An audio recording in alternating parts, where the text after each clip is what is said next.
प्रभु के नाम की महिमा है। सुंदर समय और अवसर के लिए कि परमेश्वर ने फिर से लगभग एक सप्ताह के बाद में आज के दिन को परमेश्वर ठहराया था कि हम उसकी उपस्थिति में आ सके और फिर से हम उसके वचन में आनंदित और मगन हो सके।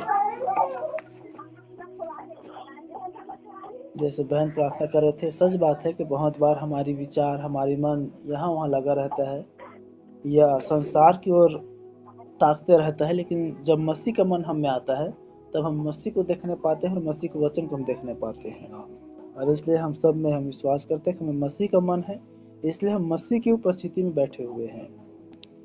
और इसलिए आप अपने स्थान में बैठे ही रहे और मेरे साथ एक भाग निकालेंगे और वो है दूसरा तीमुथियुस और उसका 4 अध्याय।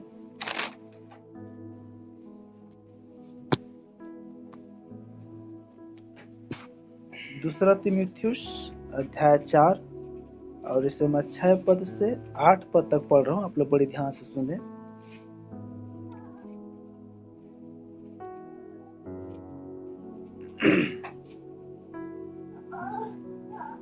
क्योंकि जिस प्रकार इसे हम देख रहे हैं कि एंटी कन्वर्जन बिल पास करने के लिए पूरी लगभग 40 विधायक जो है वो उसमें सिग्नेचर दे दिया गया है और इसे छत्तीसगढ़ पर लागू करने की पूरी ताकत अपनी गवर्नमेंट जो है लगा रहा है। और जब वो यदि बिल पास हो गया तो जिस प्रकार इस समय लोग भी बैठे हैं या कितनी आराम से संगति करने पाते हैं, या मन किया तो आते हैं, मन नहीं किया तो नहीं आते हैं, मन पढ़ तो सुनते हैं, मन नहीं पढ़ तो नहीं सुनते हैं। तो उस समय यदि हम चाहेंगे तो भी नहीं सुन पाएंगे। जैसे हमने कितने बार उस वचनों को देखे कि बहुत से हैं जो जीवन में प्रवेश तो करना चाहेंगे तो भी नहीं कर पाएंगे। तो यही वो समय है प्यारे बहन, जिस प्रकार वचन में आया है कि वो रात आने वाली से कुछ भी काम नहीं कर सकते, उन्हें दिन ही दिन काम करना है। देखो, दिन ढल चुकी है, रात आने वाली है, लेकिन प्रभु के अनुग्रह से हमारे युग को भविष्यवक्ता द्वारा थोड़े समय के लिए सांझ में फिर से उजाला किया है। हालेलुया। और उजाला यही है, और अंधियारा जो आने वाले मसीह सताव है या रोक है या एंटी कन्वर्जन तरह तरह जो कानूनें बनाई जा रही है या चर्चेस बंद किया जा रहा है, मसीहों की इकट्ठा किया जाना बंद कर दिया जा रहा है, गांव से बाहर निकाला जा रहा है, जमीनों को छीना जा रहा है, घरों को तोड़ा जा रहा है, ये सारी जो अंधकार में काम है वही अंधियारा है। इसलिए एक भाग हम देख रहे हैं दूसरा तीमुथियुस 4 6 से 8।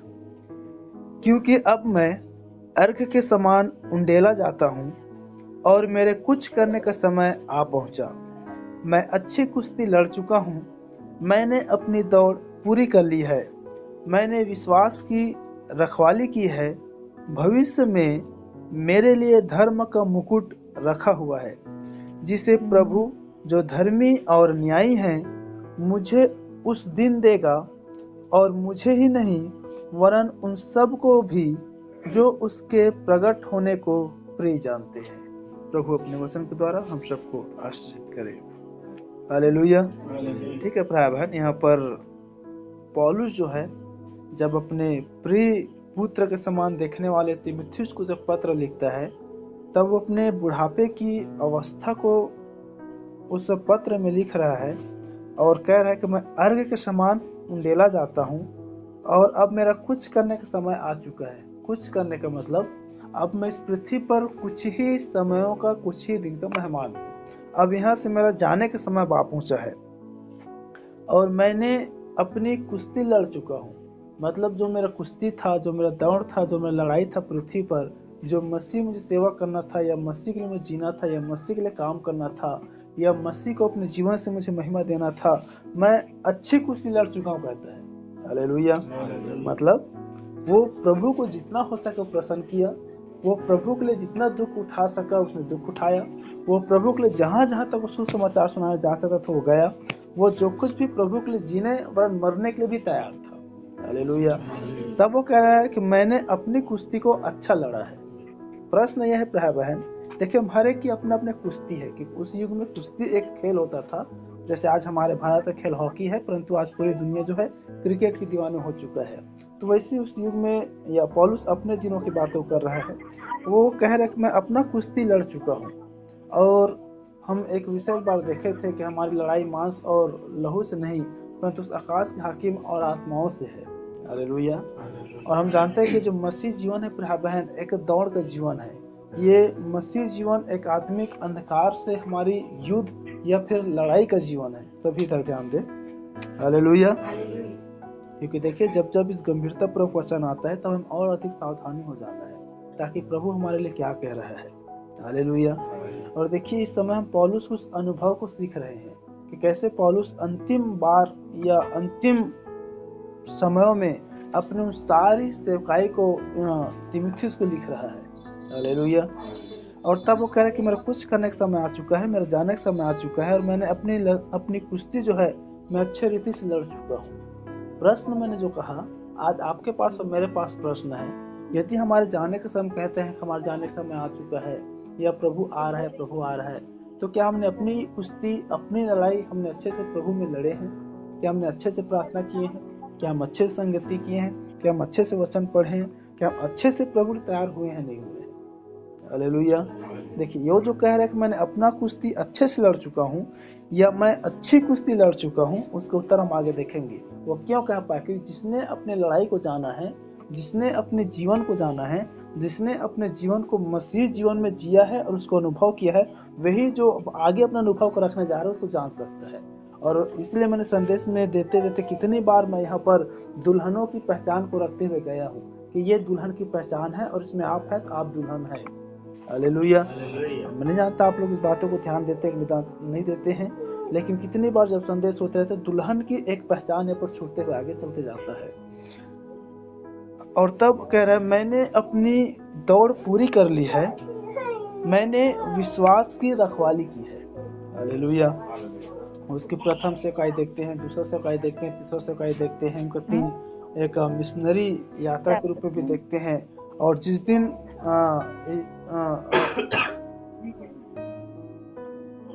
दमिश्क के मार्ग में जब वो अग्निमय स्तंभ के द्वारा यीशु मसीह से उसका मुलाकात हुआ, उस दिन से वो यीशु मसीह के लिए जीना और यीशु मसीह के लिए मरना वो आरंभ कर दिया था। दुख में, सुख में, कोड़े खाने में, मार खाने में, लिखा है जहाज टूटने में, भूखा रहने में, जेल कैद होने में, पथरवाह होने में, हर सताओं में, हर परिस्थितियों में, हर घड़ियों में, हर दुखों में वो परमेश्वर पर अपना विश्वास बनाए रखा।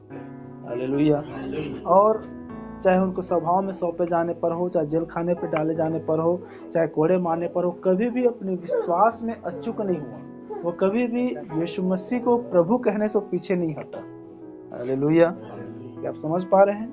तब कह रहा मैंने हर दशा में, चाहे कोड़े खाने में हो, चाहे मार खाने में हो, चाहे पथरवाह करने में हो, चाहे बंदी बनाए जाने में हो, चाहे जेल खाने में डाले पर हो, चाहे महासभा में सौंपने पर हो, चाहे जहाज टूटे, चाहे आंधी आए, चाहे तूफान आए, कुछ भी क्यों ना, मैंने अपने विश्वास को रखवा लिया। हालेलुया।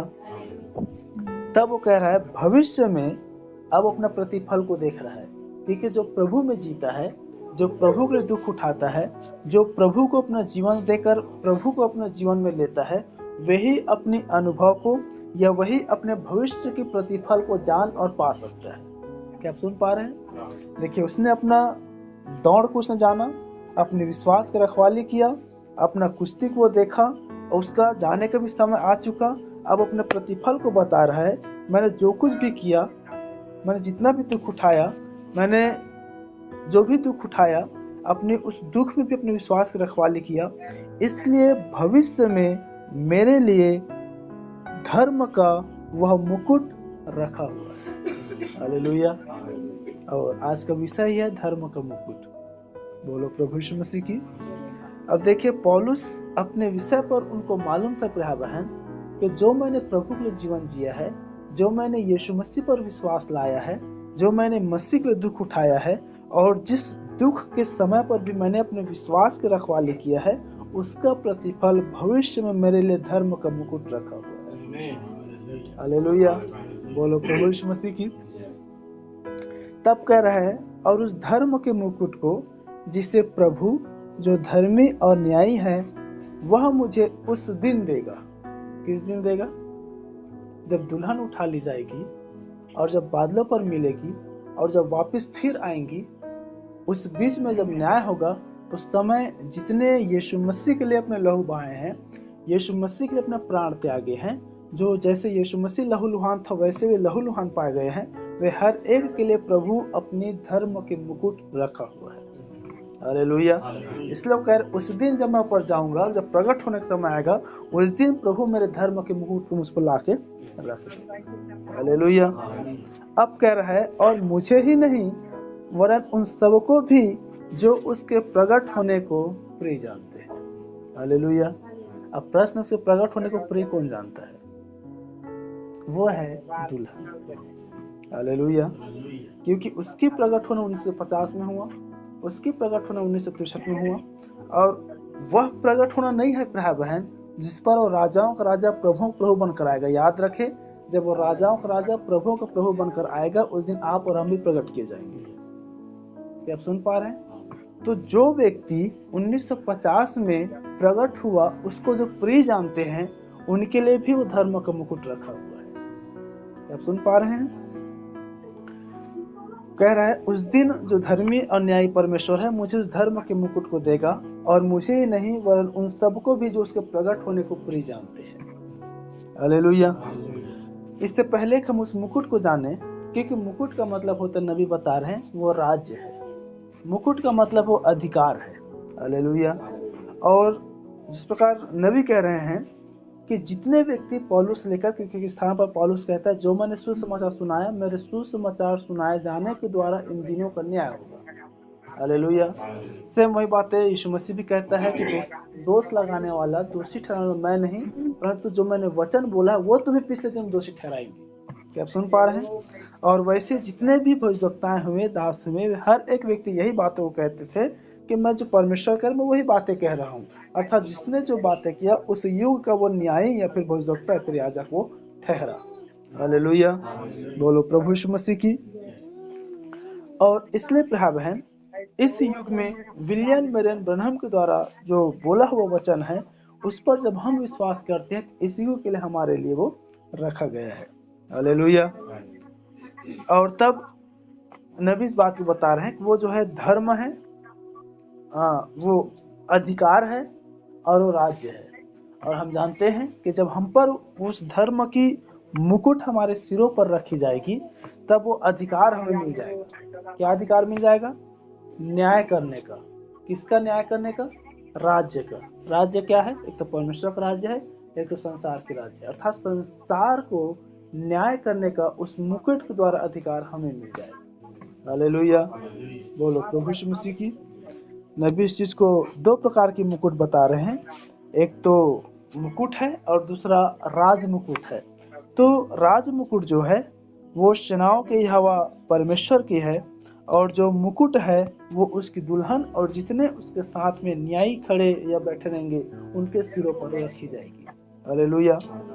और तब एक मुकुट दुल्हनों का है, न्यायियों का है, परमेश्वर का है, और दूसरा मुकुट शैतान का भी है। क्या आप सुन पा रहे हैं? दूसरा मुकुट शैतान के भी है। इसलिए हम देखते हैं कि जितने भी डिनोमिनेशन है, या रोमन कैथलिक है, या रोमन कैथलिक से जितने भी मर्ज अर्थात आपस में मिले हुए जितने भी चर्चेस हैं, आज हर एक चर्च डीकन, फादर या बिशप या मेट्रोपोलिटन को टोपी पहनाया जा रहा है। क्या आप सुन पा रहे हैं? या आप इस समय देखेंगे आज तो हर एक बिलीवर चर्च के इस समय अच्छा उदाहरण है। आज हर एक छोटे से छोटे पास्टरों को फादर बना दिया जा रहा है और उनको टोपी पहना दिया जा रहा है। देखो वो लोग भी सोचते हैं कि उस टोपी में अधिकार है, उस टोपी में सामर्थ है, लेकिन वो नहीं जानते कि दुष्ट आत्माओं की टोपी है या दुष्ट आत्मा की मुकुट है। नबी कह रहे हैं कि वो लूसीफर और उसकी सेना की मुकुट है। क्या आप सुन पा रहे हैं? इसलिए प्राण सावधान हो जाइए, डिनोमिनेशन संस्थागत शिक्षाओं पर अपना कान लगाने से रोक ले। यदि संस्थागत लोगों से यदि आप अपना कान लगाते हैं, आप लूसीफर की बातों को सुनते रहते हैं। जैसे हवा ने लूसीफर को सुना, पाप में गिरा, परमेश्वर के अदन की वाटिका से दूर हो गया। हालेलुया। तो देखिए आपका एक अपना मुकुट है, उसका भी अपना एक मुकुट है। यदि आपके पास मुकुट है तो भविष्य प्रकट होने को जो प्रिय जानता है उसको वो दिया जाएगा और उससे वो आनंदित भी होगा। इसलिए यदि आप अपना दौड़ रहे हैं, यदि आप अपना कुश्ती लड़ रहे हैं, यदि उस बीच में आप अपने विश्वास की रखवाली कर रहे हैं, तो मुकुट जो भविष्य में प्रकट होने वाला है आप पर प्रकट हो जाएगी। हालेलुया। क्योंकि हम जानते हैं हमारा विश्वास देखी हुई पर नहीं परंतु अनदेखी वस्तुओं पर है। और उनकी विश्वास देखी हुई पर है, क्योंकि नबी कह रहे हैं विज्ञान और संस्थागत दोनों दुष्ट आत्मा है, यह शैतान से है। और विज्ञान देखी हुई बातों पर विश्वास करता है, संस्थागत अदृश्य पर विश्वास करता है। हमारा ड्रेस कोड, हमारा टोपी, हमारा ये, हमारा वो, जब हम लोग पास में जाते हैं तो भय आता है। क्या आप समझ पा रहे हैं? हालेलुया। इसलिए प्रिय बहन, जो केवल पौलुस को ही नहीं वरन जितने भी अपने विश्वास की रखवाली करता है, अपना कुश्ती वो लड़ता है, जो मसीह दौड़ को पूरा करता है, उन सब को जो भविष्य में प्रकट होने से आनंदित होते हैं, उस दिन को प्रिय जानता है, उस दिन के बाद जो होता है, उस दिन को आशा भरी नजरों से देखता है, उन हर एक पर उस जीवन के मुकुट को रखा जाएगा। हालेलुया। और फिर नबी बता रहे वो मुकुट जो है एक जीवन का मुकुट है, उस पर अनंत जीवन की मुहर लगी हुई है। हालेलुया। मुहर किताब पर नबी कह रहे हैं कि उस मुकुट पर अनंत जीवन की छाप या मुहर लगी हुई है। इसलिए हम जानते हैं कि दुल्हन आदि से चुना हुआ है, दुल्हन पर मृत्यु की साया काम नहीं कर सकती, और दुल्हन ही अनंत है। हालेलुया। इसलिए मैंने बहन की प्रार्थना को ध्यान दिया कि देखिए हमें परमेश्वर का मन होना है, क्योंकि दुल्हन परमेश्वर की माइंड है, दुल्हन परमेश्वर की विचार है। हालेलुया। यदि आप दुल्हन है तो आप में परमेश्वर के विचार होगा, आप भूत को भी और भविष्य को अपने आप को देखने और समझने और जानने वाले व्यक्ति ठहरेंगे। हालेलुया। देखिए पौलुस अपने भूत को भी बता रहा है कि मैंने कैसे अपना कुश्ती लड़ चुका, अपना वर्तमान को भी बता रहा है, अब मेरा कुछ करने का समय आ चुका है, और अपने भविष्य भी बता रहा है कि मेरे लिए धर्म का एक मुकुट रखा हुआ है। क्या आप समझ पाए? एक दुल्हन की पहचान, एक ब्राइड की पहचान। तो यदि आप दुल्हन है, आपको अपना भूत भी मालूम रहेगा, अपना वर्तमान भी मालूम रहेगा, और अपना भविष्य भी आपको मालूम रहेगा क्या होने वाला है। क्या आप समझ पा रहे हैं? हालेलुया।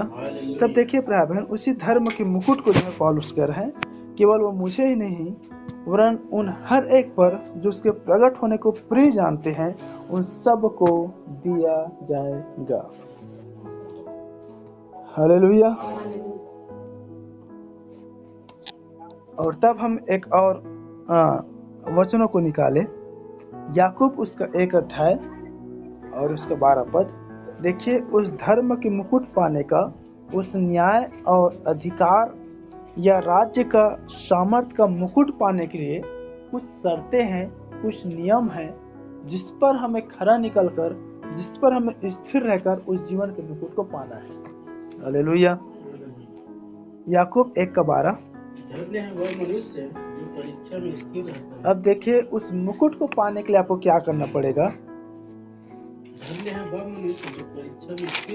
ऐसा नहीं है प्रिय बहन कि बस प्रभु ने तो कह दिया है कि वो हमें जीवन का मुकुट देगा, जीवन का मुकुट देगा, जीवन का मुकुट देगा। याद रखिए ये हम दुल्हन है, दुल्हन हमारा उठाया जाना, हमारा उठाया जाना है। उठाए जाने के लिए आप कर क्या रहे हैं, प्रभु ये देखता है। उठाए जाने के लिए आप क्या कर सकते हैं, प्रभु ये देखता है। उठाए जाने के लिए आप कितना दुख उठा सकते हैं, प्रभु ये देखता है। हालेलुया। बोलो प्रभु यीशु मसीह की। धन्य है वह मनुष्य जो परीक्षा में स्थिर रहता है। आप जब परीक्षा में स्थिर रहते हैं, इसलिए मैंने पौलुस की बातों को बताया, वो कोड़े खाने में, बंदीगिरी होने में, जहाज टूटने में, वो जेल होने में, वो हर बातों में विश्वास में खरा निकला। क्या आप सुन पा रहे हैं? धन्य वह मनुष्य जो परीक्षा में स्थिर रहता है। इसलिए दुल्हन की पहचान है, दुल्हन आदेश चुना हुआ है, वो कदापि प्रभु के मार्ग से नहीं हट सकता। यदि आप प्रभु के मार्ग से हट जाते हैं, आप डर जाते हैं, या आप थोड़ा सा गुप्त हो जाते हैं, थोड़ा छिप जाते हैं, आप प्रभु सामर्थ्य और शक्ति मांगे कि प्रभु मुझे किसी भी रीति से उस जीवन के मुकुट से मुझे दूर नहीं होना है। किसी भी रीति से प्रभु मैं उस जीवन के मुकुट से मैं चूक ना जाऊं। मुझे क्लेश में आप स्थिर करे, मुझे सताव के बीच में बलवंत करे, सभाओं के बीच मुझे खड़ा होने के लिए मेरे टखनों में बल दे। हालेलुया। धन्य वह मनुष्य जो परीक्षा में स्थिर रहता है, क्योंकि वह खरा निकलकर जीवन का वह मुकुट पाएगा जिसकी प्रतिज्ञा प्रभु ने अपने प्रेम करने वालों से की। हालेलुया। हम यहाँ पर भी देख रहे हैं जीवन के मुकुट को। धन्य है वह जो मनुष्य परीक्षा में स्थिर रहता है, क्योंकि वह खरा निकलकर जीवन का वह मुकुट को पाएगा। याद रखें, परीक्षा में खरा निकलकर जीवन के वही मुकुट को पाएगा जिसको परमेश्वर ने अपने प्रेम करने वालों से की है। हालेलुया। पौलुस से परमेश्वर ने प्रतिज्ञा किया था, इसलिए पौलुस को मालूम था कि मेरा कुछ कनेक्शन में आ चुका है, अब मैं यहाँ जाऊंगा और उस जीवन के मुकुट को पाऊंगा। हालेलुया। यदि आप प्रभु के प्रेमी हैं, क्योंकि बाइबल क्या कह रही है, प्रभु ने जिससे उसने प्रेम किया है प्रतिज्ञा भी किया है। यदि आप प्रभु के प्रेमी हैं तो आपको यहाँ नहीं, आपको वहां देखना आना है। हालेलुया। आपको यहाँ प्रतिफल नहीं, आपको उस जीवन के मुकुट का प्रतिफल है, आपको उसको देखना आना है, ताकि प्रभु यहाँ मैं जितना सताया जाऊंगा, जितना मैं टूटूंगा, जितना मैं कोड़े खाऊंगा, जितना मैं बदनाम होऊंगा, जितने सांप और मेरा हड्डी या मांस या देह टूटे पर उतने मेरे जीवन का मुकुट मेरी प्रतीक्षा कर रहा है। हालेलुया। धन्य वो मनुष्य जो परीक्षा में स्थिर रहता है। इसलिए आपको हर परीक्षाओं में स्थिर होना आना है, हर परीक्षाओं को स्थिर खड़ा होना आना है, ये आपको स्थिर रहना है। इसलिए जस्ट पिछले सप्ताह बोला था कि आपको मार खाना है, कोड़े खाना है, बदनाम होना है, घर से बाहर निकलना है, सताया जाए, तब तो आप यहाँ पर दिखिए, क्योंकि वहाँ आपके प्रतिफल है, यहाँ हमारा कुछ भी नहीं। हालेलुया। क्योंकि वह खरा निकलकर जीवन का मुकुट पाएगा। याद रखें, परीक्षा, सताव, विरोध आपको विश्वास में खरा बनाता है। इसलिए वो कह रहा है कि जो परीक्षा में स्थिर रहकर खरा निकलकर जीवन का वह मुकुट पाएगा जिसकी प्रतिज्ञा प्रभु ने अपने प्रेम करने वालों से की है। जब हम परीक्षाओं में स्थिर रहते हैं, इसलिए लिखा है, आशा में आनंदित और क्लेश में स्थिर और प्रार्थना में नित्य लगे रहो। हालेलुया। तो उस आशा में कि प्रभु ने कैसे अपने प्रेम करने वालों के लिए उस जीवन के मुकुट की प्रतिज्ञा की है, हम उस आशा पर आनंदित रहें। जो भी क्लेश हो रही है, सताव हो रही है, फिर होंगी, उस पर हम स्थिर रहें और निरंतर उसके लिए प्रार्थना में लगे रहें। हालेलुया। एक और हम वचनों को देखें, जैसे हमने यहाँ पर देखा कि प्रभु अपने प्रेम करने वालों के लिए वो जीवन के मुकुट को दिया हुआ है। प्रकाशित वाक्य उसके 2:10,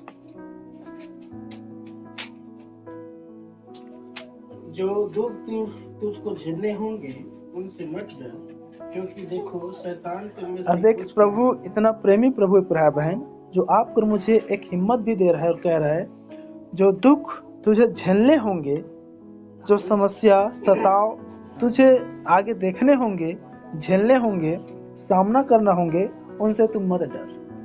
देख, प्रभु हमसे कह रहा है कि जो भी सताव होगा, जो भी बातें होंगी, जो भी चीज होने वाला है, उसमें डरने की आवश्यकता नहीं है, क्योंकि बाइबल पहले कह चुका है, जो शरीर को घात कर सकते उससे मत डरो, पर जो शरीर और जो आत्मा को नाश कर सकते उससे डरो। हालेलुया।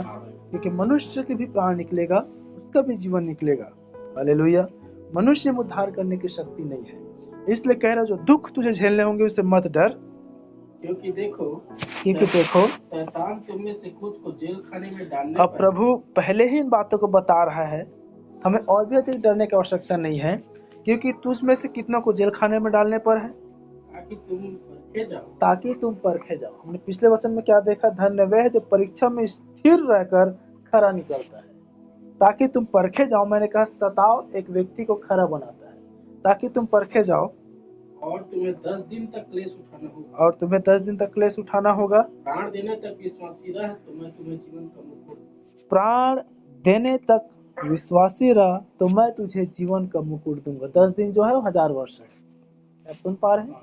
तो बहुत से हैं, और जो कुछ लोग जिसको झेलने होंगे वो कौन है, जो रैप्चर से छूट जाएंगे। क्या आप समझ पा रहे हैं? क्या कह रहे हैं? तुझी में से, अर्थात समय के संदेश के बिलीवर्स, विश्वासी में से ही बहुत लोग छूट जाएंगे, वही लोग उस 10 दिन तक क्लेश उठाएंगे। क्या आप समझ पा रहे हैं?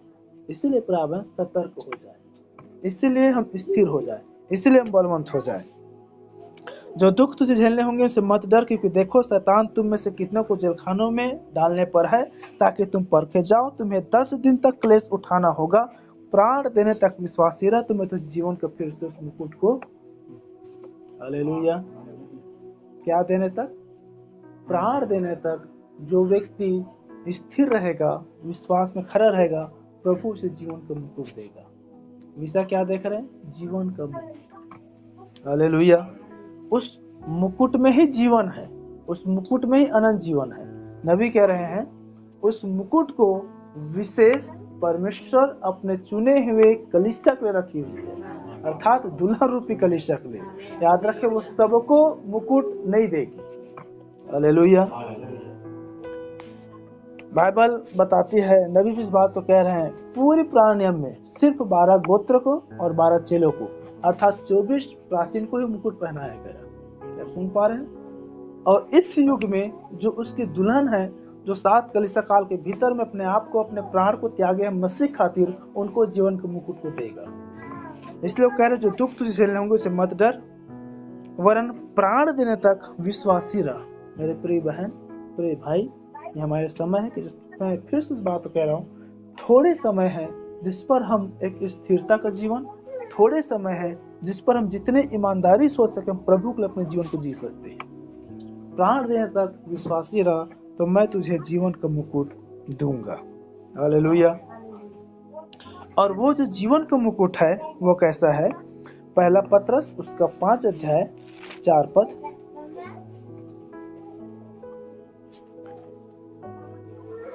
पहला पत्रस 5:4। हाँ, जब प्रधान रखवाला प्रकट होगा तो तुम्हें महिमा का मुकुट दिया जाएगा। और देखिए क्या कह रहे हैं, जब प्रधान रखवाला प्रकट होगा तो तुम्हें महिमा का मुकुट दिया जाएगा, जो मुरझाने का नहीं, जो कभी भी मुरझाने का नहीं। हालेलुया। नहीं मुरझाने का मतलब, जिस पर से जीवन हट जाता है या वो जीवन से अलग हो जाता है या जिस चीजों से जीवन को छीन ले जाता है, उस पर मुरझाना आरंभ हो जाता है।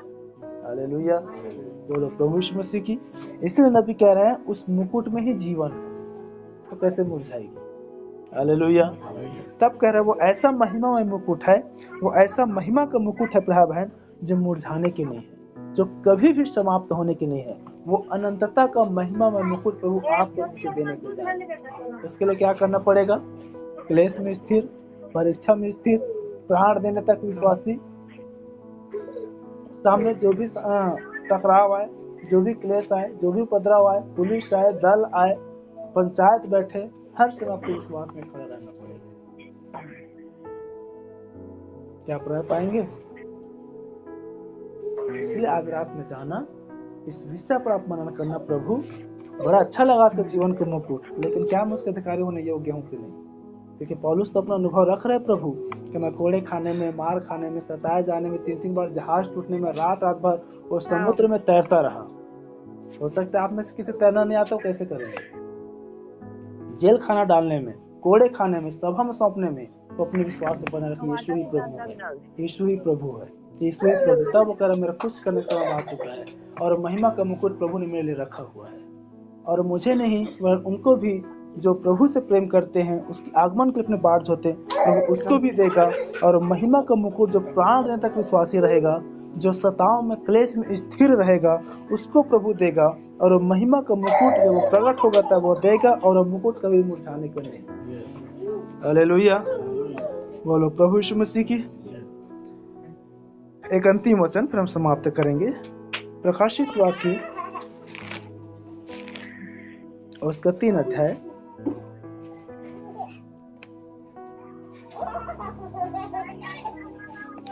11 पद। शीघ्र ही आने वाला है, जो कुछ उसके पास है उसे थामे रह, कि कोई तेरा मुकुट छीन ले। क्या कह रहे हैं? देख, मैं शीघ्र आने वाला हूँ, जो कुछ तेरे पास और जो कुछ भी अब तुम्हारे पास है, हम जितना भी प्रकाशन पाए हैं, हम जितना भी विश्वास पाए हैं, हम जितना भी आत्मिकता में वचन पाए हैं, हम इस समय जिस दशा में हैं, हम जिस स्तर में आप पहुंचे हैं, अब उस विश्वास को यदि हम बढ़ोतरी नहीं कर सकते हैं, हम उसको घटी भी होने नहीं देना है। क्या आप सुन पा रहे हैं? बड़े ध्यान सुने इस कड़ी को। जो कुछ भी तुम्हारे पास है, हमें तो प्रतिदिन मसीह बढ़ना है, जब तक प्रभु नहीं आएगा बढ़ते ही रहना है। लेकिन जो कुछ भी हमारे पास रहता है, प्रभु शांति दाता है, जीवन दाता है, आनंद दाता है, हम दुल्हन है, हम ब्राइड है, प्रभु अपने दुल्हन को लेने के लिए आ रहा है। क्लेश में स्थिर रहेंगे, जीवन पाएंगे, मुकुट पाएंगे, सब कुछ। सताव आएगा तो क्या करेंगे? वो सारी बातें भूल कर मसीह से जुड़े। इसलिए इस यहाँ पर यूहन्ना फिर से इस बात को समझा रहा है, अब देख प्रभु शीघ्र आने वाला है, और जो कुछ भी तुम्हारे पास है, तुम जितना भी विश्वास पाया है, तुमने जितना भी संगति पाया है, तुमने जितना भी भरोसा पाया है, तुम्हारे अंदर जितना भी वचन है, बस उसको तो थामे रह। क्या सुन पा रहे हैं? फिर से कलीसिया के लिए आपको चेतावनी है, आप नहीं बढ़ पा रहे हैं, मत बढ़े, घटे भी मत। मोस्ट इंपॉर्टेंट बात, महत्वपूर्ण बात बता रहा हूं मैं, आप नहीं बढ़ पा रहे आत्मिकता में, मत बढ़े, घटिए भी मत। आप स्थिर हो जाइए कि प्रभु बस मैं जितना भी प्रकाशन पाया है, मैंने जितना भी वचन पाया प्रभु, अब बस यही प्रकाशन, यही वचन मेरे काट पे उठाए जाने के लिए। कब? जब आप उस विश्वास की रखवाली करेंगे, जब आप उस पर स्थिर रहेंगे, जो कुछ भी तुम्हारे पास है उसे आप थामे रहेंगे। हालेलुया, बोलो प्रभु यीशु मसीह की। देख मैं शीघ्र आने वाला हूँ, जो कुछ तुम्हारे पास है उसे बस थामे रहा, और कोई तेरा मुकुट तुझसे छीन न ले। एक अंतिम माध्यम है प्रिय बहन आपके लिए, मेरे लिए, उस जीवन के मुकुट को पाने के लिए। अब हम जिस स्तर में पहुंच चुके हैं, हम जिस दशा में पहुंच चुके हैं, हम जिस सीढ़ी तक पहुंच चुके हैं, हम जहां तक पहुंच चुके हैं, अब बस वहां तक उस विश्वास को हम थामे रहे। अब वहां पहुंचने के बाद हम नीचे ना आए, भले वहीं पर रुके रहे। क्या आप सुन पा रहे हैं? ताकि वो जीवन के मुकुट हम करीब पहुंचे हैं, उसे कोई भी न छीने, न मनुष्य, न अकाल, न कंगाल, न सताव, न विरोध, न अमीरी, न गरीबी, कोई भी न छीनने पाए।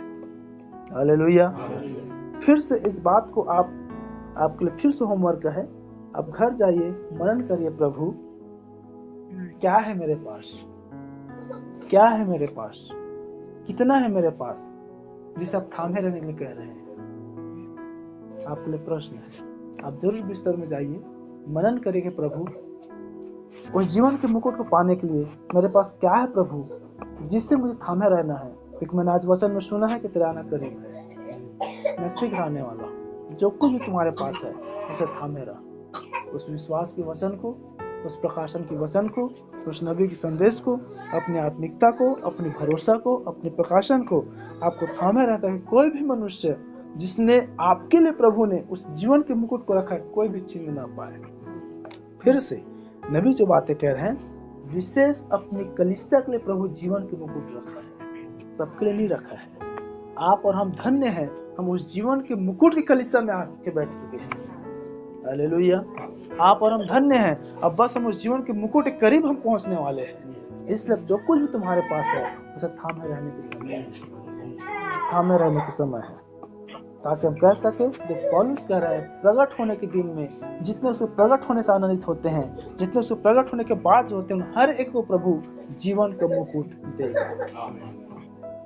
इसलिए प्यार बहन, जो कुछ भी हमारे पास है उसे थामे रहने का समय है, उसकी स्थिरता में समय है, आत्मिकता में बने रहने का समय है, वचन में बने रहने का समय है, विश्वास में बने रहने का समय है, संगति में बने रहने का समय। बस थोड़े समय है, अब उस जीवन के मुकुट को ला के पहन ले। हालेलुया।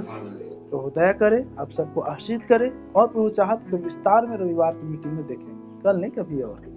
प्रभु हम सबको आशीष करे, अपने सिर झुकाएं और अपना आंखें बंद करें। ऐसे हम प्रार्थना में जाएं कि जितना आनंद का विषय, जितना सरल का विषय, या जितना उस मुकुट को सोचने में लगता है, हम जानते हैं प्रभु को उतना आसान नहीं है। उसके लिए प्राण की दाम चुकाना पड़ेगा, उसके लिए क्लेश में स्थिर रहना पड़ेगा, उसके लिए परीक्षा में मजबूत रहना पड़ेगा, उसके लिए प्राण देने तक विश्वासी रहना पड़ेगा, अंत तक धीरज धरना रहना पड़ेगा। क्योंकि कितने हैं जिसको संसार में परीक्षाओं से गुजरना है, परखने पर है। प्रभु आप शीघ्र आने वाले हैं। जो कुछ भी हमारे पास है प्रभु, हमें उसे थामे रहने की अधिकार और सामर्थ्य दे मेरे परमेश्वर। क्योंकि हम जानते हैं स्वामी आपके वचन में आए को 24 प्राचीन जब आपका प्रकट होने का समय आया, तो 24 प्राचीन और जितनों के सिरों पर मुकुट था, वो सब अपने जीवन के मुकुट को आपके चरणों में लाकर रख दिए। प्रभु हम जानते हैं कि हमारा मुकुट स्वर्ग में है परमेश्वर, लेकिन अपना जीवन को ही आपके चरणों में रखते हैं, अपने हृदय को ही आपके चरणों में रखते हैं मेरे स्वामी, अपने विश्वास को ही आपके चरणों में रखते हैं मेरे परमेश्वर। एक हम जान रहे प्रभु आना करीब है, इसलिए सारे सताव है, विरोध है, अधर्म है प्रभु, षड्यंत्र है मेरे परमेश्वर। लेकिन तो भी क्या है महान आशा भरी फिर से बातें परमेश्वर, जैसे आपने कहा मत डर, कि जो दुख तुझे झेलने होंगे से मत डर, आपके दास नबी ने वही बातें कहा कि इससे पहले कि क्लेश आएगी, इससे पहले विश्व युद्ध शुरू होगा, दुल्हन यहाँ से उठा ली जाएगी। प्रभु उस महान महिमा भरा आशा को सदैव हमारे आंखों के पलकों में आप उसे बसा कर रखिए प्रभु। जब हम आंख खोले प्रभु तो महिमा का राज्य दिखे, हम आंख बंद करें प्रभु वो महिमा का राज्य दिखे, हम सोए प्रभु बिस्तर पर उस महिमा का राज्य दिखे, हम उठे प्रभु वो महिमा का राज्य दिखे। जिस प्रकार व्यवस्था में चलने वालों के लिए बातें था, व्यवस्था ही उनका जीवन था प्रभु। आज उस व्यवस्था रूपी समय का संदेश हमारे जीवन को दिया है। उठते समय, बैठते समय, लेटते समय, चलते समय, खाते समय, हर समय प्रभु आप उस महिमा में मुकुट हमें दिखने पाए परमेश्वर। प्रभु उस धुन हमारे लग जाए प्रभु, आप दया करें। और खुदावंत फिर से उस वचन को हम देखते हैं कि देख मैं शीघ्र आने वाला हूँ, जो कुछ भी तुम्हारे पास है उसे थामे रहा, ताकि कोई भी तेरा मनुष्य, कोई भी व्यक्ति, कोई भी धन दौलत, संसार, चीजें, बातें, व्यक्ति, मनुष्य, कोई भी हमारे विश्वास के बीच में ना आए प्रभु और उसे छीन न ले, अपने विश्वास की रखवाली कर सके। जैसे पौलुस ने कहा विश्वास की रखवाली किया। हाँ प्रभु, हम जानते हैं वी आर ब्राइड, हम जानते हैं कि हम दुल्हन है प्रभु जी, और जीवन का मुकुट हमारा है मेरे परमेश्वर। जैसे दास नबी ने कहा कि शैतान की सभा को भी मुकुट पहनाया जा रहा है, हम उस पर कान न लगा सके प्रभु, हम उस पर मन न लगा सके प्रभु। वो कितनों भी अच्छा बातें क्यों ना कहे, हम जानते हैं सब भरमाहट है। और अपने दास नबी कह रहे प्रभु दुल्हन भरमाया नहीं जाएगा। ये पहचान है दुल्हन की मेरे स्वामी, कि आपका दुल्हन वचन पर टिका रहेगा। वो भले मिकायाह के समान अकेले सास और नबी क्यों ना देखेगा प्रभु, लेकिन अपने अंदर अपना साथ यीशु मसीह को देखेगा खुदावंत। उन 400 झूठे नबियों को नहीं देखेगा प्रभु। इसलिए वो हिम्मत, वो हिया, वो सामर्थ्य प्रदान करे कि हम जब आंख बंद करें, भले हम अकेले पाए जाए लेकिन हमारे अंदर यीशु मसीह दिखे। हम आंख खोले प्रभु, भले संसार पर कोई ना दिखे लेकिन यीशु मसीह दिखने पाए। प्रभु दया करे मेरे स्वामी, मैं अपने विश्वास के हाथ पर समर्पित करता पिता। मेरे विश्वास को बढ़ा प्रभु, हमारे विश्वास को बढ़ा प्रभु, कलीसिया के विश्वास को बढ़ा प्रभु जी, ताकि जीवन के मुकुट किसी भी रीति से कोई छीन न ले हमसे मेरे परमेश्वर। प्रभु दया करो। सारी आदर में प्रभु आपको देते हैं, आपके नाम को धन्य धन्य और धन्य कहते हैं मेरे पवित्र आत्मा। और छोटे से जीवन और संगति के द्वारा प्रभु हम सबको आप आशीषित करें मेरे खुदावंत।